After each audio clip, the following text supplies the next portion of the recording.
Okay, hey, welcome to the second close read for The Deep by Anthony Doerr.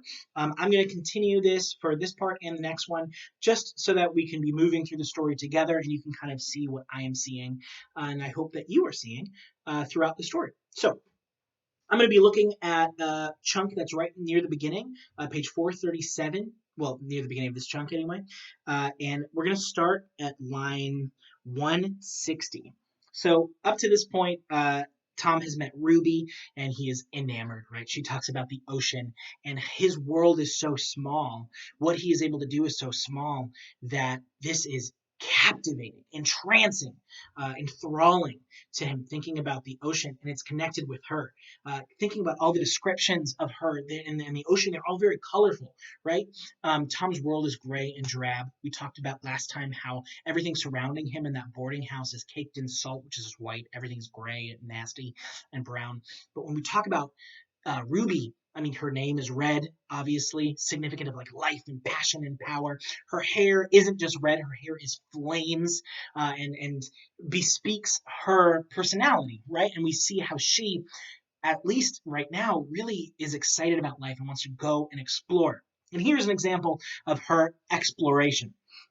So she approaches Tom in one of his very few abilities to go outside, right? He's able to go to the butcher shop. What an adventure for Tom. I mean, and it kind of is sad that it is, but he thinks about himself as a knight going on an errand from the adventure stories read to him by Mr. Weems. So I'm going to read this little chunk about the first time that they go on a little adventure in the marsh, and yeah, talk about it, see what it reveals about the characters. So we're going to start at line 159. I got to go to the butcher's. Your choice. Ruby turns to go, but really, there's no choice at all. She leads him west, away from the mine, through mounds of rusting machines. They hop a fence, cross a field gone to seed, and walk a quarter-mile through pitch pines to a marsh where cattle egrets stand in the cattails like white flowers. Already, the colors start to come in, right? And the imagination starts to go wild, right? The rusting machines amongst all of the marsh. You have the cattle egrets standing like white flowers. Things get closer to nature and they become more beautiful. Machines rusting, right? All of the machinery of civilization is behind us, and now we have life and nature in charge here, and the thing that is powerful as opposed to machines. In my mouth, she says, and starts picking up rocks. Out my nose. You pump, Tom. You understand? In the green water 2 feet down, Tom can make out the dim shapes of fish gliding through weedy enclaves. Ruby pitches the far end of the hose into the water.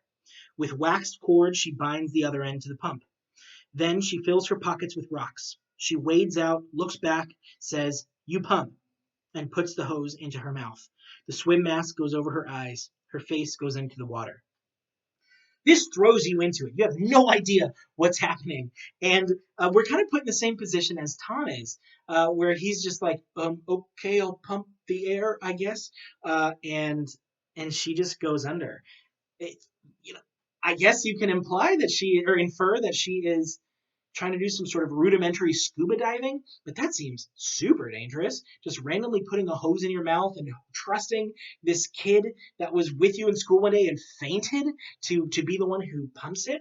A lot of this goes to really help characterize Ruby and just how much she wants adventure, how much she just desires exploration. And, she wants to look at the ocean so badly that she's willing to go down in the grimy, slimy marsh near her house with frigid water in it, with a boy who faints a lot, pumping air into her mouth and only breathing out of her nose. I don't know if you've ever gone scuba diving.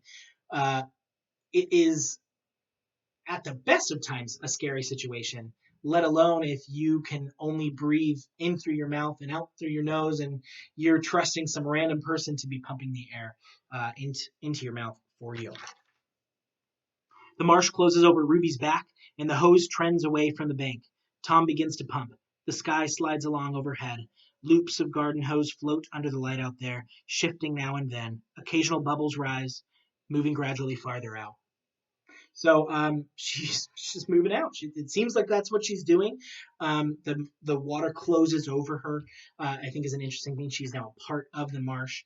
Um, I also think that it's interesting that Tom is responsible for the pump here, right? It's almost ironic that his heart, which is supposed to pump his blood, is his major issue, his major conflict in the story, and yet he is responsible for pumping the air into Ruby's mouth so that she doesn't die at this point. Just kind of an interesting kind of connection there. Okay, so that's looking at that little chunk. That was a little bit quicker, and hopefully it was enlightening. I hope you're enjoying the story and enjoy this next chunk, and hopefully you'll enjoy the end as well. Thanks, guys. See you in part 3.